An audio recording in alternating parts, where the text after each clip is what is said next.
পরিবেশ রক্ষার কথা চিন্তা করেই সরকার এসডিজি ক্লিন এনার্জির লক্ষ্য পূরণে কাজ করছে। নির্মাণ করছে নতুন নতুন নবায়নযোগ্য বিদ্যুৎ কেন্দ্র। বাংলাদেশ ইউনিভার্সিটি অব প্রফেশনালে সাশ্রয়ী মূল্যের ক্লিন এনার্জি নিয়ে সেমিনারে ক্রমবর্ধমান বিদ্যুৎ চাহিদা মেটাতে বিকল্প এনার্জির কথা বলেন পরিবেশ, বন এবং জলবায়ু পরিবর্তন মন্ত্রী। দেখুন জাহিদুজ্জামানের রিপোর্টটি। রাজধানীর মিরপুরে বাংলাদেশ ইউনিভার্সিটি অব প্রফেশনালস বিইউপিতে এসডিজির সাশ্রয়ী মূল্যের ক্লিন এনার্জির লক্ষ্য পূরণে সেমিনার। সাশ্রয়ী মূল্যের নবায়নযোগ্য এনার্জির সক্ষমতা বাড়ানো নিয়ে আলোচনা করেন বিশেষজ্ঞরা। নতুন নতুন প্রযুক্তির সঙ্গে যুক্ত হতে গিয়ে নানা সমস্যার মুখে পড়ছে উন্নয়নশীল দেশগুলো। আলোচনা হচ্ছে সাশ্রয়ী মূল্যের ক্লিন এনার্জি পাওয়া সহজ নয়, কিন্তু দূষণ থেকে রক্ষা পেতে হলে আমাদের টিকে থাকতে হলে ক্লিন এনার্জি লাগবে। আর ক্লিন এনার্জির জন্য আমাদের যেতে হবে নবায়নযোগ্য শক্তির কাছে।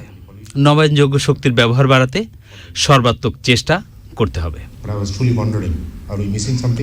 শুধু ক্লিন এনার্জি নয়, সার্বিক পরিবেশ রক্ষার নানা দিক নিয়ে আলোচনা হয় সেমিনারে। প্রকৃতি তার বৈচিত্র্যময় পরশে সাজিয়েছে বাংলার চারপাশ। এই বিষয়ক ভিডিও চিত্র প্রদর্শন করে আয়োজনের সহযোগী প্রকৃতি ও জীবন ফাউন্ডেশন।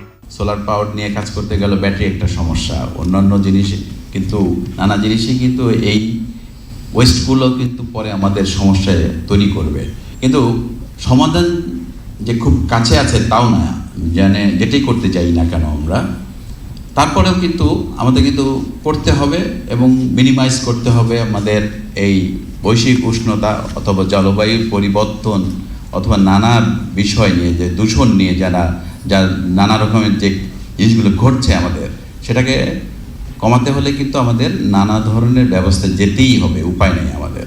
বায়ু দূষণ, শব্দ দূষণ, মাটি দূষণ এবং ইন্ডাস্ট্রিয়াল পলিউশন যেটা আমরা হচ্ছে, এই টিভি ব্যবহার না করেই কিন্তু অনেকে কেমিক্যাল মাটিতে ছেড়ে দিচ্ছে, নদীতে ছেড়ে দিচ্ছে। তো সব মিলিয়ে কিন্তু আমরা একটু ভয়াবহ অবস্থায় আছি।